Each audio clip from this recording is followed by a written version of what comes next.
পরিবারের ছোট মেয়েকে তুমি কষ্ট লুকাতে শিখিও না। সে জীবনের প্রত্যেকটা মুহূর্তে বুকের মধ্যে হাজার কষ্ট লুকিয়ে হাসি মুখে বেঁচে থাকে। পরিবারের ছোট মেয়েরা নিজের ইচ্ছা মতো কখনোই কিছু করতে পারে না।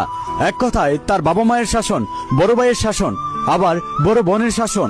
হ্যাঁ, এটা সত্য, পরিবারের ছোট মেয়েদেরকে সবাই আদর করে, কিন্তু বেশিরভাগ ফ্যামিলির ছোট মেয়েদেরকে শাসন করতে করতে তার ফ্যামিলির সবাই এমন একটা জায়গায় নিয়ে ফেলে, পরিবারের ছোট মেয়েরা একটা সময় ভাবে তারাই পৃথিবীতে ভীষণ একা।